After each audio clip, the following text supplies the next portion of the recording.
नमस्कार, ये आकाशवाणी पटना है। अब आप अभिषेक दास से प्रादेशिक समाचार सुनिए।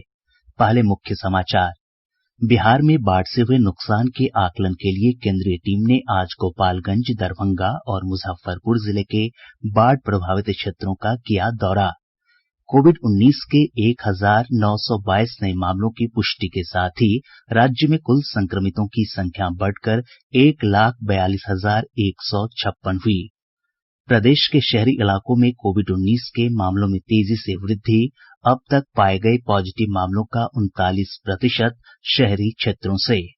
और प्रदेश में विधानसभा चुनाव को लेकर प्रशासनिक के साथ साथ राजनीतिक सरगर्मी तेज। अब समाचार विस्तार से। बिहार में बाढ़ से हुए नुकसान का आकलन करने के लिए केंद्रीय टीम ने आज गोपालगंज, दरभंगा और मुजफ्फरपुर जिले के बाढ़ प्रभावित क्षेत्रों का दौरा किया।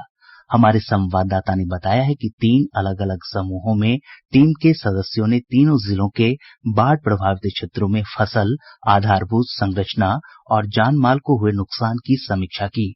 दल के सदस्यों ने संबंधित जिलाधिकारियों के साथ बैठक की तथा बाढ़ पीड़ितों से मुलाकात कर राहत और बचाव कार्यों के बारे में जानकारी ली। साथ ही टीम ने इन क्षेत्रों में कोरोना महामारी से बचाव को लेकर किए जा रहे प्रयासों की भी समीक्षा की। मुजफ्फरपुर के जिलाधिकारी डॉक्टर चंद्रशेखर सिंह ने बताया कि केंद्रीय टीम को बाढ़ के कारण फसलों को हुए नुकसान के साथ साथ आधारभूत संरचनाओं को हुई क्षति के बारे में जानकारी दी गयी। हम लोगों ने जो स्थिति थी उसको बता दिया है कि हमारे 16 में से 15 प्रखंड प्रभावित हैं। 3 बड़ी नदियां हैं उनके कारण और बाकी जो हमारी 4 छोटी नदियां हैं उनके कारण और फिर भारी वर्षा के कारण जून जुलाई माह में औसत से लगभग दोगुनी वर्षा हुई है उसके कारण तो बड़े पैमाने पर पूरा जिला प्रभावित हुआ है। लगभग 23 लाख की जनसंख्या प्रभावित हुई हमारी और लगभग 6 लाख हमारा परिवार है जो प्रभावित हुआ है। गृह मंत्रालय के संयुक्त सचिव पीयूष गोयल के नेतृत्व वाली 6 सदस्यीय केंद्रीय टीम कल राज्य के मुख्य सचिव और राज्य आपदा प्रबंधन विभाग के वरिष्ठ अधिकारियों के साथ समीक्षा बैठक करेगी। सूत्रों ने बताया कि बैठक के दौरान राज्य सरकार की ओर से बाढ़ से हुए नुकसान से संबंधित ज्ञापन केंद्रीय टीम को सौंपा जाएगा। गौरतलब है कि प्रदेश में इस बार बाढ़ से 16 जिलों की 84 लाख की आबादी प्रभावित है। बाढ़ के कारण फसलों को व्यापक नुकसान हुआ है। 20 जिलों में 7,50,000 से अधिक हेक्टेयर में लगी खड़ी फसल बर्बाद हो गई है। फसलों को सबसे अधिक नुकसान मुजफ्फरपुर, पूर्वी चंपारण और दरभंगा जिले में हुआ है। वहीं बाढ़ के कारण 4,700 ग्रामीण सड़कें क्षतिग्रस्त हुई हैं। इसके अलावा कई मुख्य सड़कों को भी बाढ़ से नुकसान हुआ है। प्रदेश में आज कोविड-19 के 1,922 नये मामलों की पुष्टि हुई है। संक्रमितों की संख्या बढ़कर 1,42,156 हो गई है। पिछले 24 घंटों में सबसे अधिक 255 मामले पटना से सामने आए हैं। वहीं अररिया और मधुबनी से 121, मुजफ्फरपुर से 113, भागलपुर से 103, पूर्वी चंपारण से 81, औरंगाबाद से 69, पूर्णिया से 67 और सुपौल से 59 पॉजिटिव मामले पाए गए हैं। अन्य जिलों से भी पॉजिटिव मामले सामने आए हैं। स्वास्थ्य विभाग के अनुसार इसी अवधि में 1,572 लोगों को उपचार के बाद छुट्टी दी गई। स्वस्थ होने वालों की संख्या बढ़कर 1,24,976 हो गई है। स्वस्थ होने की दर घटकर 87.91% हो गई है। वहीं एक दिन में 6 लोगों की मौत के साथ ही इस वैश्विक महामारी से मरने वालों का आंकड़ा बढ़कर 728 हो गया है। प्रदेश के शहरी क्षेत्रों में कोविड-19 के मामलों में तेजी से वृद्धि हुई है। स्वास्थ्य विभाग के आधिकारिक आंकड़ों के अनुसार शहरी क्षेत्र के मरीजों की संख्या में 20% तक बढ़ोतरी हुई है। 10 अगस्त को राज्य के शहरी इलाकों में कुल मामलों के 19% कोरोना संक्रमित थे, जो अब बढ़कर 39% हो गया है। वहीं ग्रामीण क्षेत्रों में कोरोना मरीज की संख्या में गिरावट आई है और अब यह 81% से घटकर 61% हो गई है। देश में पिछले 24 घंटों के दौरान कोविड-19 के 83,883 नये मामलों की पुष्टि हुई है। एक दिन में मिलने वाले पॉजिटिव मामलों की यह सबसे अधिक संख्या है। संक्रमितों की कुल संख्या बढ़कर 38,53,407 हो गई है। वहीं इसी अवधि में 68,584 मरीजों को इलाज के बाद छुट्टी दी गई। स्वस्थ होने वालों की संख्या 29,70,493 है। स्वस्थ होने की दर 77% हो गई है। वहीं एक दिन में 1043 लोगों की मौत के साथ ही मृतकों का आंकड़ा बढ़कर 67,376 हो गया है। देश में सक्रिय मामलों की संख्या 8,15,538 है। दिल्ली स्थित सफदरजंग अस्पताल के वरिष्ठ चिकित्सक डॉक्टर M.K. सेन ने कोरोना संक्रमण से बचाव के लिए लोगों से सही तरीके से मास्क पहनने की अपील की है। ये मास्क नाक और मुंह दोनों को ढके रखना अति आवश्यक है। अगर हम कई दफा ये देखते हैं कि मास्क आधा अधूरा रह जाता है, या तो नाक से सांस लेने के लिए नाक को खुला छोड़ दिया जाता है, या मुंह में मतलब ठोड़ी के नीचे लगा दिया जाता है मास्क को, ये गलत तरीका है। और मास्क एक बार गीला हो जाए या गंदा हो जाए तो उपयोग करना बंद कर दें। डिस्पोजेबल है तो उसको फेंक दें, और अगर वो कपड़े का है तो उसको धो के सुखा के दोबारा इस्तेमाल करें, और जब तक के लिए एक दूसरा मास्क आपके पास होना आवश्यक है। डॉक्टर सेन ने कहा कि अगर कोई संक्रमित होता है तो उसे इस बात को छिपाना नहीं चाहिए। आप जानते हैं कि ये भी एक ऐसी बीमारी है जो आप छिपाने से न केवल अपने आप अस्वस्थ होंगे, लेकिन आपके स्वजन परिवार में, आपके आस पड़ोस में जो हैं, इनको आप इनके लिए एक डेंजर करेंगे। तो इससे सबसे बड़ी बात है कि निडर होकर के पहले सामने आए। जब भी हमारे सिम्टम्स जो कि ना हमारे ऑडियो विजुअल और प्रिंट मीडिया में और सभी माध्यम में हमें मालूम हो गया है, जब भी आए तो हम स्वास्थ्य केंद्र तक पहुंचे, हम बताएं और इसका हम टेस्टिंग कराएं, और जो भी डॉक्टर साहब का कहना है तो मानते हुए चलें। अल्पसंख्यक कल्याण मंत्री खुर्शीद आलम की पत्नी बेबुन निशा की कोरोना से मौत हो गई है। उनका पटना एम्स में इलाज चल रहा था।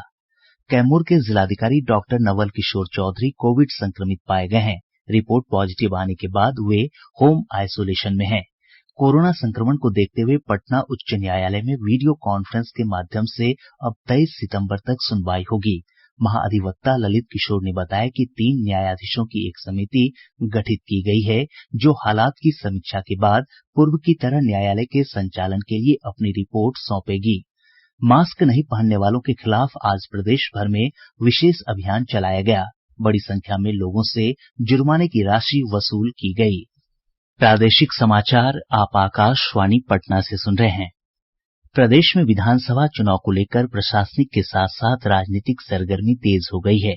भाजपा के बिहार प्रभारी भूपेंद्र यादव ने कहा है कि प्रधानमंत्री नरेंद्र मोदी के आत्मनिर्भर भारत के संकल्प के साथ राज्य में एक बार फिर एनडीए की सरकार बनेगी। श्री यादव वीडियो कॉन्फ्रेंस के जरिए पार्टी के 2 दिवसीय मीडिया कार्यशाला को संबोधित कर रहे थे।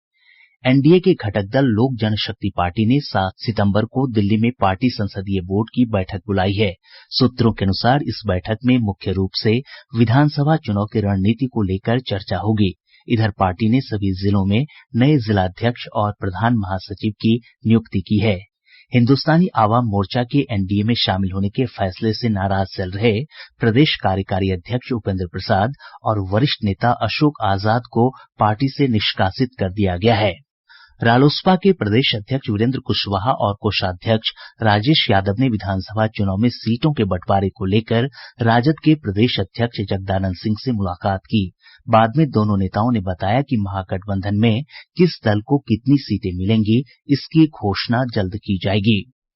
गया जिले में मतदाताओं को जागरूक करने के लिए रंगोली और चित्रकला प्रतियोगिता का आयोजन किया गया।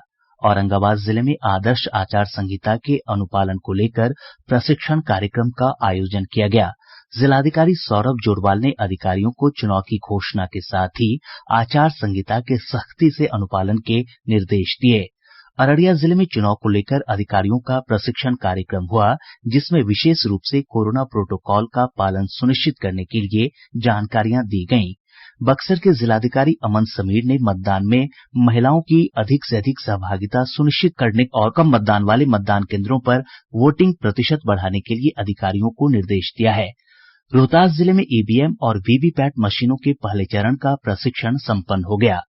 वैशाली जिले के हाजीपुर में उप विकास आयुक्त की अध्यक्षता में स्वीप कोषांग की हुई बैठक में जिले में मतदाता जागरूकता अभियान चलाने और सभी बूथ स्तरीय पदाधिकारियों को शुक्रवार तथा रविवार को अपने बूथ पर अनिवार्य रूप से उपस्थित रहकर मतदाता सूची को अद्यतन करने के निर्देश दिए गए। शेखपुरा जिले में आज विधानसभा चुनाव के लिए गठित सभी 24 कोषांगों के कार्यों की समीक्षा की गई और अधिकारियों को चुनाव संबंधी कार्य समय पर पूरा करने के निर्देश दिए गए। केंद्र सरकार ने उस विज्ञापन को फर्जी बताया है जिसमें भारतीय प्रौद्योगिकी प्रशिक्षण संस्थान नामक एक संस्था से योगा टीचर्स ट्रेनिंग कोर्स करने पर सरकारी डिप्लोमा दिए जाने का दावा किया गया है। पीआईबी ने एक ट्वीट में कहा है कि यह विज्ञापन पूरी तरह भ्रामक है और सूक्ष्म लघु तथा मध्यम उद्यम मंत्रालय या आयुष मंत्रालय इस तरह के किसी पाठ्यक्रम से न तो जुड़े हैं और न ही ऐसे पाठ्यक्रम को प्रामाणिकता प्रदान करते हैं। बिहार विद्यालय परीक्षा समिति ने माध्यमिक शिक्षक पात्रता परीक्षा एसटीईटी की पुनर्परीक्षा का प्रवेश पत्र जारी कर दिया है। अभ्यर्थी बोर्ड की वेबसाइट biharboardonline.gov.in से प्रवेश पत्र डाउनलोड कर सकते हैं। अपनी सेवा को नियमित करने की मांग कर रहे राज्य के अतिथि व्याख्याताओं पर आज पटना में पुलिस ने बल प्रयोग किया। अतिथि व्याख्याता मुख्यमंत्री आवास की ओर बढ़ रहे थे, जिसके बाद ये कार्रवाई की गई। बाद में प्रदर्शनकारियों ने भाजपा प्रदेश कार्यालय का भी घेराव किया। हंगामा बढ़ता देख पुलिस ने एक बार फिर बल प्रयोग कर प्रदर्शनकारियों को बाहर कर दिया। पटना जिले के बाईपास थाना क्षेत्र अंतर्गत करमलीचक मोड़ के पास से पुलिस ने एक ट्रक से 500 कार्टन शराब के साथ 3 तस्करों को गिरफ्तार किया है। वहीं पूर्वी चंपारण जिले के रघुनाथपुर थाना क्षेत्र से पुलिस ने एक कार से भारी मात्रा में शराब बरामद की है। जमुई जिले के चंद्रमंडी थाना क्षेत्र स्थित बटिया घाटी से 2 पिकअप वैन पर लदे लगभग 5 लाख रुपए मूल्य की शराब के साथ पुलिस ने 2 तस्करों को गिरफ्तार किया है। दूसरी तरफ अररिया जिले के बैरगाछी पुलिस चौकी क्षेत्र से पुलिस ने 2 वाहनों से लगभग 3300 बोतल शराब बरामद की है। सीवान में पिछले दिनों बैंक ग्राहक सेवा केंद्र के संचालकों से लूट के मामले में 7 अपराधियों को गिरफ्तार किया गया है। गोपालगंज जिले के नगर थाना क्षेत्र में अपराधियों ने एक व्यक्ति को गोली मारकर गंभीर रूप से घायल कर दिया। घायल को बेहतर इलाज के लिए गोरखपुर भेजा गया है। बेतिया मेडिकल कॉलेज अस्पताल में इलाज के लिए लाया गया एक कैदी पुलिस हिरासत से फरार हो गया। उसे कल ही गिरफ्तार किया गया था। वैशाली जिले के करताहा थाना क्षेत्र में अपराधियों ने एक व्यवसायी की गोली मारकर हत्या कर दी। गोलीबारी की घटना में एक अन्य व्यक्ति घायल हो गया। पश्चिम चंपारण जिले के बगहा से पुलिस ने अंतर्राज्यीय वाहन चोर गिरोह का भांडाफोड़ कर 6 अपराधियों को 7 मोटरसाइकिल के साथ गिरफ्तार किया है। कटिहार जिले के सेमापुर चौकी क्षेत्र के मधुबनी गांव से पुलिस ने तस्करी के लिए ले जाए जा रहे 43 मवेशियों को बरामद किया है। मौके से 3 लोगों की गिरफ्तारी हुई है। श्रम विभाग की ओर से आज शेखपुरा में नियोजन मेले का आयोजन किया गया। मेले में 14 युवाओं को मौके पर ही नियुक्ति पत्र सौंपा गया, जबकि 27 युवाओं को साक्षात्कार के लिए बुलाया गया है। और अब अंत में मुख्य समाचार एक बार फिर। बिहार में बाढ़ से हुए नुकसान के आकलन के लिए केंद्रीय टीम ने आज गोपालगंज, दरभंगा और मुजफ्फरपुर जिले के बाढ़ प्रभावित क्षेत्रों का किया दौरा। कोविड-19 के 1922 नए मामलों की पुष्टि के साथ ही राज्य में कुल संक्रमितों की संख्या बढ़कर 1,42,156 हुई। प्रदेश के शहरी इलाकों में कोविड-19 के मामलों में तेजी से वृद्धि। अब तक पाए गए पॉजिटिव मामलों का 39% शहरी क्षेत्रों से। और प्रदेश में विधानसभा चुनाव को लेकर प्रशासनिक के साथ साथ राजनीतिक सरगर्मी तेज। इसके साथ ही आकाशवाणी पटना से प्रसारित प्रादेशिक समाचार का ये अंक समाप्त हुआ। घर में रहिए, सुरक्षित रहिए और सुनते रहिए आकाशवाणी।